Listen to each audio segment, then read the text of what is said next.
live from the new sports betting capital of the world. You might be from Texas, but I'm from New Jersey. Benny Ricciardi is here to break down the day's betting board for you. Let's go, Jerry. Go! Taking a first look at the day's bets, it's time for the FTN Betting Show.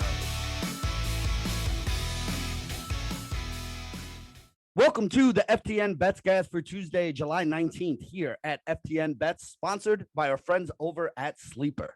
Sleeper is the fastest growing fantasy platform today with millions of players, and now you could win on Sleeper by playing in their new over-under game. It's very easy to play. So first, in any sport, you're going to choose two or more players that you like and pick whether they're going to go over or under their listed total.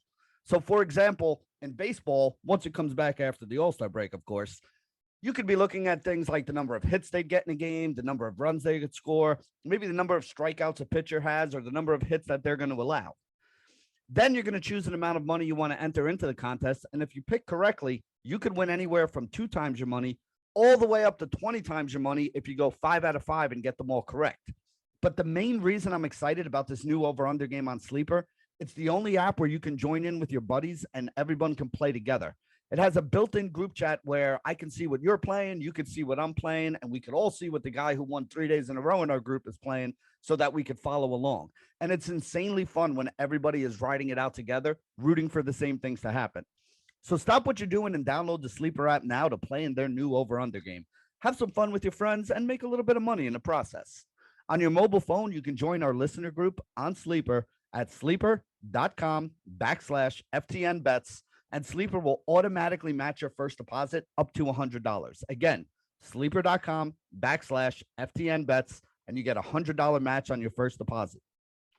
There are terms and conditions that apply, so see Sleeper's terms of use for those details. Last show, we finished up talking about the NFC South. So now we're going to switch over to the AFC, talk about the AFC South, and we're going to start with the favorite to win this division in the Indianapolis Colts.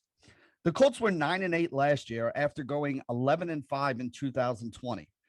9-8 was a little bit of a disappointing season for Indianapolis. They had 7 guys on their roster that were Pro Bowlers. They had 5 guys on their roster that were first-team All-Pro, and yet they only managed to go 1 game over 500 at 9-8. Carson Wentz is out of town, and now they brought in Matt Ryan, which most people would say is an upgrade. I think it's an upgrade, to be honest with you, even with Matt Ryan being probably more towards the tail end of his career. I do think this is going to be a positive for Indianapolis here. With that being said, Jeff Ratcliffe, in his win total projections over on FTN Bets, has Indianapolis projected for 9.2 wins this year. And the consensus number we're seeing out there in the market is actually 9.5 to 10 wins there. So the best price you can get on Indianapolis to go over that 9.5 wins, and they are juiced up for over 9.5 wins, is minus 155 on PointsBet. It's minus 160, minus 165 on some of the other books out there like BetMGM and DraftKings. So minus 155 on over 9.5 wins is the best over that we could get at that number at 9.5 there. Now, again, we only project them for 9.2 wins this year. So the under is actually where the value is on this number right here. The under you can get at plus 135 over on FanDuel, which is the best number that you could play it at over there. Again, 9.5 is the consensus number in the market. Our number with Jeff Ratcliffe's win total projection is 9.2. So under plus 135, there's some value on that number right there for the under 9.5 wins for the Indianapolis Colts. DraftKings has this at 10 wins. And it's juiced a little bit to the under at minus 115. The over is minus 105. So really the number here, if you were putting it on like an exact number to, a 10th place there, would probably be something like 9.8 or 9.9 wins. So the fact that we're a little bit below that means that the under is the place that we want to go there. You could find this at 8.5 too on Bet Rivers, Sugar House, and Unibet, but it's way juiced to the over. I want to say it's like minus 255 or something crazy like that for 8.5 wins. For me, though, I think the under 9.5 wins at plus 135 is probably where the value is going to be there if we're underneath there. And we're getting plus money with an extra 35 basis points on top of it there. That's probably where the value is on the Indianapolis Colts. I know a lot of people are not going to agree with me on that. But again, that's just what the numbers are saying here. And that's the way we try to look at it. Let's see. Next thing we could talk about here, whether or not the Indianapolis Colts are going to make the playoffs. They are a very good likelihood to make the playoffs. But again, they would have to get over that 9.5 wins, because if you look at last year, any team that got at least 10 wins made the playoffs. The teams with 9 wins, a few of them made the playoffs. More of them missed the playoffs than made the playoffs, though. 9 was kind of the cutoff there, where a couple teams were able to sneak in and a couple teams got knocked out on the last week of the season. So again, if you think they're going to get over that 9.5 right there, then there's a good chance that Indianapolis is going to make the playoffs here. Minus 175 on DraftKings is the number for Indianapolis to make the playoffs. Again, you're probably going to need 10 wins to get there, though. So I would just take the over 9.5 if you're going to do that, rather than take the minus 175 here. Will they make the playoffs? No. Plus 155 on BetMGM is the best place to play that. Now, again, with that 9.5 wins, they could still make the playoffs with 9 wins there. So they could go under on the plus 135 on FanDuel and still kind of sneak in the playoffs. We had teams with 9 wins sneak into playoffs in the AFC and the NFC last year. So, again, it's a little bit tough to give you guys historical, because we haven't had 17-game seasons really before last year. So we don't know if this was an outlier season or if that's going to be the number that team should be shooting for going forward. But for now, we can only do what we can do with the information that we have. And with the information that we have, 9-10 wins is what we're looking at there. So you can play no, Indy will not make the playoffs at plus 155. I don't really think it's the greatest thing to, to kind of back there. Will Indy make the playoffs as a wild card? Plus 450 on BetMGM. This is kind of a twofold bet, right? Because you're really betting that Indianapolis gets to 9 and 10 wins, and you're also betting that a team like, I don't know, probably Tennessee, because I don't really see Jacksonville or Houston being that team. But you'd be looking at a team like Tennessee, hoping that Tennessee is going to get 11 wins, 10, 11, 12 wins, because they're going to have to win the division in order for Indianapolis to wind up with that wild card spot. So it is an interesting bet to look at. Will they make the wild card? Will they be a wild card? Plus 450 on BetMGM. Again, there's probably some hedging that you could do there if you're, interested in Tennessee and Indianapolis.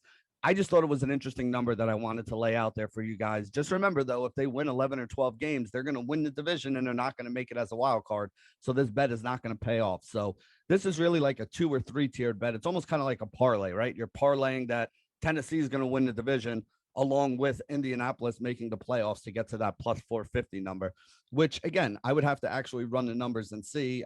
Indy making the playoffs is minus 175. Tennessee to win a division is like plus 150 or so. So we'd have to put those two numbers together and see where it ended up. Let's see, plus 150 would be what? Like, you're talking like 40, 60%, 17. Yeah, it'd probably be pretty close to that number right there. But again, something I wanted to mention to you guys. So let's go on and talk about some of the divisional numbers here, or some of the championship numbers here for the Indianapolis Colts. The Colts are the favorite to win the AFC South. Minus 115 is the best price you can find on them. Caesars, Sugar House, Bet Rivers, Unibet, FanDuel, MGM all have the Colts at minus 115 to win the AFC South this year. Like I said, they are the favorite to win the division. The only team that's really close to them is the Tennessee Titans, which, no surprise here. I think that's the way most people have this division working out. Tennessee is anywhere from plus 150 to plus 170 to win the AFC South this year. So they're the closest competitor that can, throw a monkey wrench into Indianapolis Colts plans of moving on and, making some noise in the playoffs this year. The Jacksonville Jaguars plus 700 to plus 750. The Houston Texans they're as low as plus 2,500 or 25-1 just to win the AFC South. They're as high as 45-1 on Caesars to win the AFC South. So pretty big discrepancy there. But again, what it really shows us is that, despite the fact there's only 4 teams in this division, the Houston Texans have a very, very small chance of winning it. I mean, at 25-1, you're looking at like less than a 4% chance. At 45-1, you're looking at like slightly over a 2% chance. So, no matter what book you're looking at, everybody's basically giving the Texans somewhere between a 2 and 4% chance to come out of this division, and a division of only 4 teams here. So that just kind of shows you how far they are behind these other teams, including the Jacksonville Jaguars, who at plus 700 to plus 750. I mean, you're looking at like a 12 to 14, 15% chance somewhere in there. 12 to 14% chance is pretty much what they're looking at to win the division.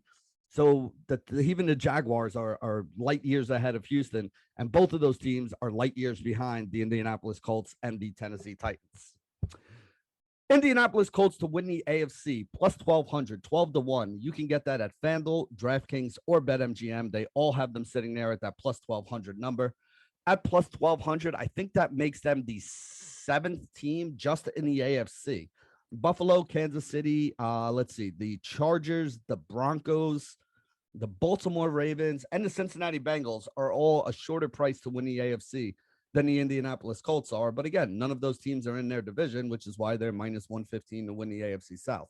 But overall, to win the AFC, like I said, they're just the 7th team in terms of who's got the best chance to win it all. I don't really think there's a lot of value there on that plus 1,200. Like it's tough for me, right? Because I don't hate that number. Their offensive line is phenomenal. Their running game is phenomenal. Jonathan Taylor was just an absolute beast last year. I do think Matt Ryan is an upgrade over Carson Wentz, but is he enough of an upgrade to put them in that top tier, right? Like when you look at rosters and you put them up next to each other, you look at the way these teams play, you look at both sides of the football. Are they better than the Buffalo Bills? I don't really think they are. Are they better than the Los Angeles Chargers? On paper, I think the Chargers are more talented. Denver with, Russ Wilson at quarterback right now. We said last year the thing they were missing was a quarterback. So obviously that's going to put them up. Really good defense, really solid young players on offense, a lot of good skill position players that they have there in Denver. The Ravens are always tough. You got last year's, AFC Super Bowl, team in the Cincinnati Bengals as well. We didn't even talk about. You get the Kansas City Chiefs, who we didn't even talk about here. So I don't think it's going to be an easy road for Indianapolis. At 12-1, I think I need a bigger number than that for me to get interested. So I don't hate it, but at the same point in time, I think there's better places for us to put our money. To win the Super Bowl, Indianapolis Colts 25-1 plus 2,500. MGM and Caesars is where you can get the best price on that. They're like 20-1, 22-1 on most of the other books that we haven't mentioned here, but MGM and Caesars at 25-1 is the best number. Overall, let's see here. You got to add in Green Bay, the Los Angeles Rams, the Tampa Bay Buccaneers, the San Francisco 49ers, and the Dallas Cowboys. So there are 11 teams that have a shorter price to win the Super Bowl than the Indianapolis Colts do. So I know people consider the Colts one of the better teams in the league when you think about it, but again, look at the names of the teams that we just mentioned here. That puts them somewhere around, even if you think they're better than one or two of those teams, that still puts them, 10th, 11th overall in the league here. So this is not like a slam dunk favorite. If this was a top 5 team and they were 25-1, I'd be like, yeah, we need to get a little bit of money down on that. But they're the 12th, 11th, 10th, 11th, 12th best team in football. And at 25-1, that's probably where they belong, right? Like a 4 or 5% chance to win the Super Bowl. I don't think that's a crazy number right there, right? You have 10 or 15 teams that probably have less than a 1% chance of winning the Super Bowl. My New York Jets included, Jacksonville Jaguars, Houston Texans. You guys know the teams that I'm talking about, all the teams that are at the bottom of the league here. I don't think Indianapolis is one of those teams, but again, when you start looking at them and you start ranking them versus all these other teams, they're not a top 5. They're probably not top 8. They would need to take another step forward to even, solidify the fact that they're top 10. So 25-1, not a crazy number here. So I'm not really too interested in getting any money down on the Indianapolis Colts to win the Super Bowl there.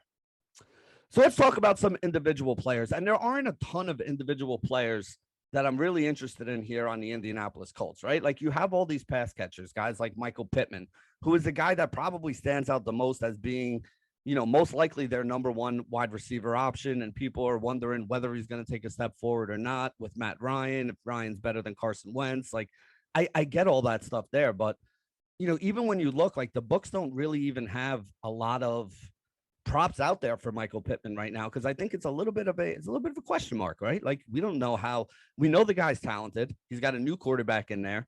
We don't know how well he's going to do. We don't know how many passes they're going to throw this year. Are they going to be, I would assume they're going to be a little more pass heavy this year. I feel like they kind of leaned on the run a little more last year because, again, they have a great offensive line and they have a very good running back there.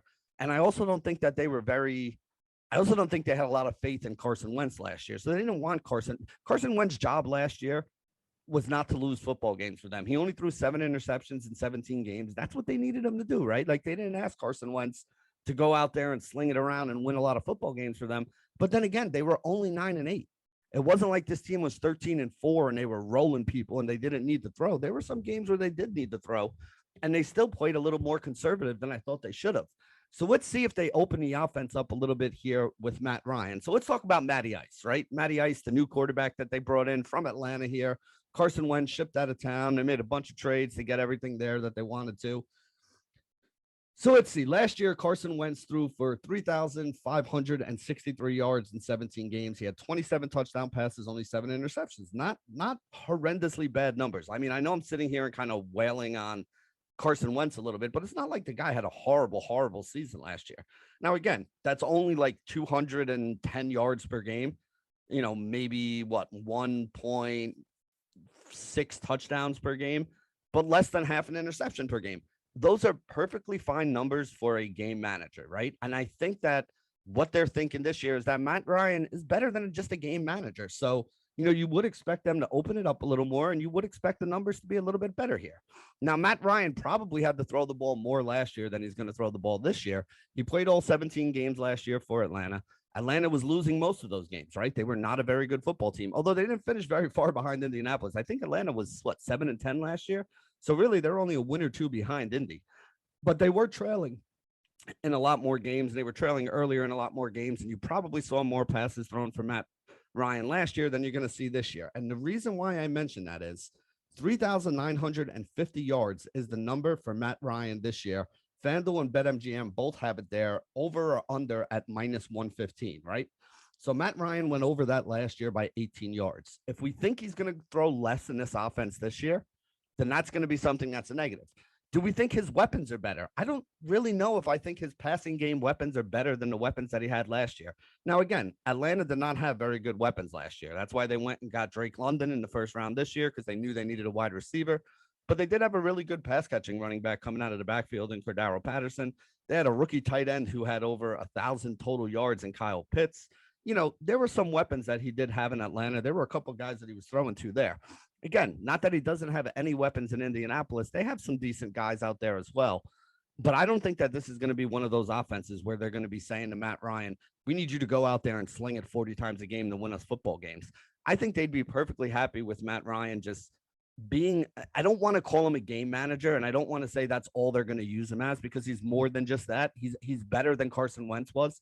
But if he's going to play that same type of role here, I don't think we can expect them to put up the same kind of numbers he did last year. Now, again, Carson Wentz, 3,500 yards is what he threw for last year. If you think Matt Ryan's better, which I do, you know, okay, that's fine. But I mean, is he going to throw for 400 more yards? I mean, you would have to get what? You know, 230, 240 yards a game passing for Matt Ryan. And again, I'm not saying Matt Ryan can't do that. I'm saying they might not need Matt Ryan to do that, right? So what you really got to think about here is how many of those games are they going to be run heavy where, you know, you get 25 touches for a guy like Jonathan Taylor? And then how many of those games are they going to need Matt Ryan to throw 40 times? And if we don't get enough of those 35, 40 attempt games from Matt Ryan, he's probably not going to get to that 4,000-ish yard number, 3,950, which is what he would need to go over here. So, you know, the way I'm looking at it here is DraftKings actually has this down at 3,900 yards. So if you want to play an over, go to DraftKings, 3,900, and you're getting the over at -110. On FanDuel and MGM, it's 3,950, and the over is -115. So you get 50 less yards there if you want to play an over, and you save 5 basis points. So if you're going to play the over, 3,900 yards over for Matt Ryan, and you're going to play that on DraftKings. If you want to play the under, though, again, since it's -115 over or under on FanDuel and BetMGM, if you want to play an under on Matt Ryan passing yards, you want to play that on FanDuel or BetMGM because you're getting it at 3,950 yards there. And inevitably, I know somebody's going to ask this question to me, so I just want to explain this right now for you. This is not one of those situations where you want to go out there and try to middle it, right? Like everybody loves that term. Oh, I'm going to middle it. I'm going to play over 3,900 and I'm going to play under 3,950. Both of them are juiced, -110, -115. So really what you're saying is you're either going to lose 10% of your bet or 15% of your bet, you know, because you're paying that little extra juice.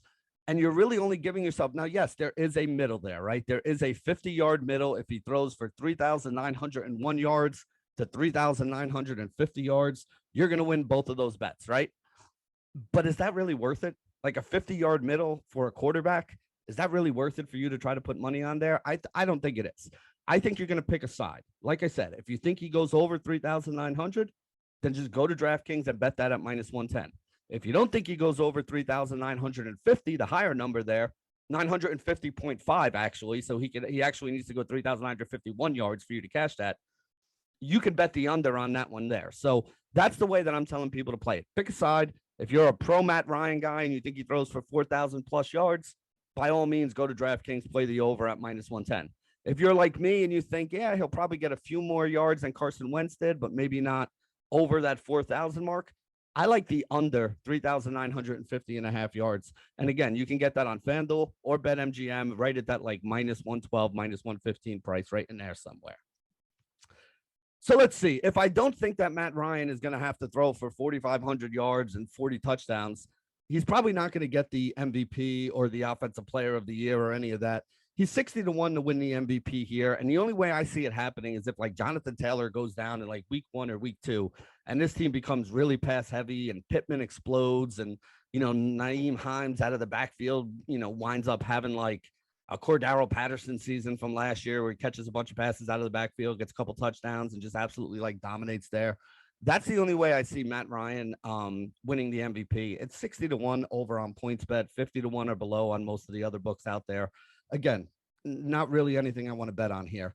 With the way that this team plays, again, leaning on Jonathan Taylor, leaning on that stud offensive line that they have, some of the other things out there that people are looking at, like, most passing yards, 30-1 on BetMGM. I just think it's too much of a run heavy offense for that to happen. Most passing touchdowns, 40-1, DraftKings and MGM. Again, just think it's too much of a rushing offense for him to be the guy that leads the league in passing yards or passing touchdowns, which is also why I don't think he can win the MVP, right? Like we had guys last year. We had 2 guys last year, I think, throw for over 5,000 yards. We're going to have a handful of guys that throw for 40 touchdowns. I don't see Matt Ryan being one of those guys. So, I mean, again, unless they go 16-1, 17-0, and even if they do, it's probably on the back of Jonathan Taylor. I just can't see Matt Ryan winning the MVP, the passing yardage title, or the passing touchdown title. So I'm not interested in betting on any of those things out there. An interesting number, though, they do have Matt Ryan's total touchdown passes for the year at 25.5. It is even money to the over, minus 115 to the under. And I think that makes sense, right? Like last year, he threw 20 touchdowns when he was on Atlanta. Carson Wentz did throw 27 touchdowns, though, for Indianapolis. Man, it's tough for me to say this. I mean, here's the way that I always look at this, and I told you guys this, more than 2/3 of these season-long total props tend to end up to the under, right? And one of the main reasons why they tend to end up to the under is that injuries are a major issue. In order for some of these guys to get these numbers that we have out for them, it's going to require them playing a full 17 games. In order for him to throw 26, 27, 28, 29 touchdowns, he's probably going to have to play all 17 games. And again, if he plays all 17, 30 touchdowns is not crazy. You're talking about like 1.5 touchdowns per game, a little more than 1.5 touchdowns per game is what he would need in order to get over this 25.5 number, with them playing a full 17 game season right now. So, I don't think that's something that's out of the ordinary for Matt Ryan, but again, you have to factor in the fact that if he misses 1 or 2 games, he's probably not getting over this number, and he's still going to have to play really well in order for him to get over this number, which is what we're looking at there. Matt Ryan interceptions, 11.5. The over is minus 110 on DraftKings. The under is minus 115 at BetMGM. I think that's another number that's right in line with where it should be. He threw 12 last year in Atlanta.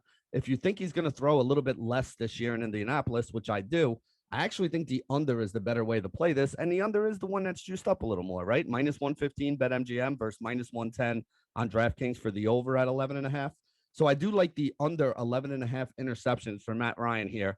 Again, I think they're going to be run heavy. I think they're not going to ask him to do anything crazy. And Carson Wentz, as much as people hate him, he did only have 7 interceptions last year in a 17-game season playing for this Indianapolis Colts team. So let's see. That's going to wrap it up for the Matty Ice numbers. Let's talk about the Jonathan Taylor numbers. That's the only other guy who I really want to mention here.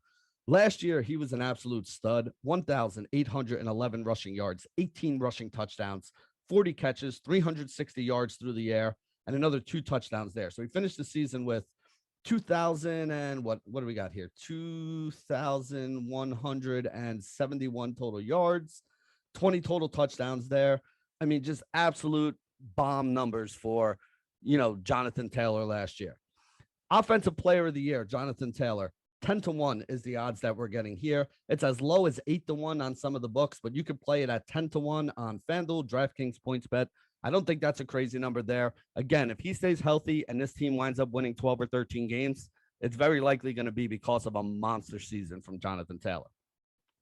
Most rushing yards in the league, something that I think he could do again this year, plus 500. PointsBet, FanDuel, MGM, Caesars.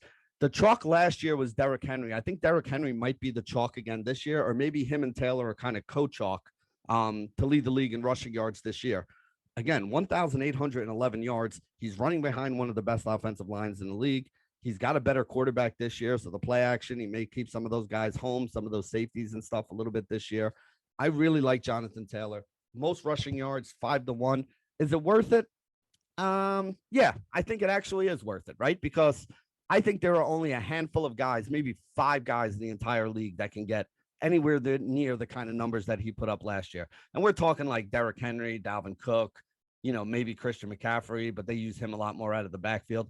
Maybe Nick Chubb if they just like absolutely feed him and Cleveland winds up like winning a lot of football games. But, there's a lot of these other guys in the league that, I would probably take under 1,000 yards, let alone under 1,500 yards. There are very few guys I think can get 1,500 plus yards rushing. And you know what? Jonathan Taylor is one of those guys. So 5-1, I actually think is a pretty decent number there. It's lower than that on some other sites, but 5-1 you can get on PointsBet, FanDuel, BetMGM, and Caesars. There's a couple plus 450s and plus 400s out there, but at plus 500, I don't hate him for most rushing yards in the league. I think that's a bet that is worth taking. Again, most rushing touchdowns in the league. I actually think I like most rushing touchdowns a little bit better than I like most rushing yards. Plus 550 on BetMGM is the best number you can get for Jonathan Taylor to lead the league in rushing touchdowns. DraftKings only has it at 450. FanDuel has it at 500. So plus 550 on BetMGM, you're getting an extra 50 basis points there for him to do something that he did last year, right? I mean, the guy had 18 touchdowns. That's monstrous rushing touchdown numbers. And again, make sure you're looking at the wording of this too, because some sites will have it up there. Some of these books will have it up there as most rushing touchdowns. Some of these books will have it up there as most touchdowns. Not that I think any of these wide receivers are going to catch 20 touchdowns and have more than he does, but, again, there could be some guy like a Christian McCaffrey who rushes for 13 or 14 and catches 6 or 7. And then you have him at, 19 or 20 or 21, which he would be in like direct competition with a guy like Jonathan Taylor. Whereas if it said most rushing touchdowns there, I would probably feel a little bit better about a guy like Jonathan Taylor because, again, most of his touchdowns do come from running the football. He did have 2 receiving touchdowns last year, but again, 18 of his 20 came from rushing the football. That's really what he does. Some of these other guys that are used as more of a, I'm not going to say gimmick. Gimmick is not the right word, but maybe more of like a dual threat kind of weapon where it's either running or catching the ball out of the backfield. They may get close to his total touchdown numbers, but they won't be close to his rushing touchdowns. So definitely make sure you look at the wording there. Most touchdowns or most rushing touchdowns or most total touchdowns, because it does kind of change the odds and it does kind of change the thinking when you're taking a bet like this. But if it's most rushing touchdowns, plus 550, which is even better than him to lead the league in rushing yards at plus 500, I like that a lot there for Jonathan Taylor. Total rushing and receiving yards for him, 1,750. The over is minus 130. How crazy is that? 1,750 total yards rushing and receiving, and it's minus 130. So it's juiced up, which is super interesting because obviously that means that, teams are expecting, or at least the bettors and the books are expecting this guy to just have a monster season. 1,750 yards. That's over 100 yards again. It's like 103, 104 yards per game. And on top of that, like I said, it's juiced up to minus 130. So they're expecting him to not only do that, but, to do it like 55+% of the time there. So that's a very impressive number there for Jonathan Taylor. Rushing yards in general, 1,350. Again, he smashed this by almost 500 yards last year. The over is minus 112 on FanDuel. The under minus 115 on DraftKings and BetMGM. What you're really betting on if you're betting against this is an injury, right? Because if this guy stays healthy, plays 17 games, I mean, he's going to get this number easy, right? Like, this is like 78 yards, I think, or 79 yard per game average. And this is a guy that, they were feeding him 20 plus times some of these games, especially if they're winning there. We had games where he went well over 100 yards. So he would have to have some games where he got held to like 20, 30, 40 yards rushing in order to, drag that average down. And again, with the volume and the way that they use them, I just really don't see that that's going to be something that happens very often here. Total rushing touchdowns for him, 13.5. I like the over, but that's a big number, right? Like that's, we're not talking about, oh yeah, where he's going to have a couple times. Like 13.5 is a big number to get. You're saying that he's going to score in like 80% of the games that they play in order to get to 13.5, which again, maybe he does. Maybe he has a couple 3 touchdown games and he crushes this number easy.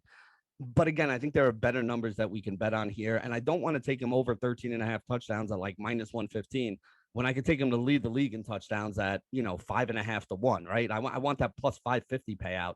If he's going to be up there in that 14 plus range that he's going to need to cash this, he's probably going to be pretty close to the top of the league. And I would just rather take the chance on him leading the league at plus 550. I think that's a better way to play it. I think you're getting better value on your money there. So that's the way that I'm looking to play Jonathan Taylor. Now, again, this guy is a consensus, top 3 pick in fantasy football drafts this year. I've seen Cooper Kupp and Christian McCaffrey ahead of him. Anybody else that you're taking ahead of him, unless it's some funky scoring system where, it gives extra points to quarterbacks or like huge bonuses for tight ends or something, I just don't see any reason why. If this guy is still on the board at pick 4 or later in your fantasy draft, by all means, you should be running to get him or offering other people whatever you have to offer in order to trade up for that pick. Because honestly, it makes 0 sense that this guy isn't one of the first 2 or 3 players off the board. And honestly, most people have him as the consensus number 1 player in fantasy. As long as he stays healthy, he's going to smash a lot of these numbers this year. Because again, a lot of these numbers are, 15, 20, 30% below some of the numbers that he already put up last season. So assuming that you think Jonathan Taylor stays healthy, we should see another very big year out of him. But my favorite way to bet on him is going to be most rushing touchdowns this year in the league, plus 550, and BetMGM is the place we can get that. So there you go. That's going to wrap it up for today's edition of the FTN Betscast, taking a look at the Indianapolis Colts betting preview for the 2022 season, sponsored by our good friends at Sleeper. Remember, you can go down into the description of this podcast right now, FTNBets.com or sleeper.com/FTNBets. You'll see it down there in the description. Get in on our Sleeper group. And remember, it also makes you eligible for a $100 match on your first deposit. So there we go, wrapping it up. And good luck today, everybody. Live from the new sports betting capital of the world. You might be from Texas, but I'm from New Jersey.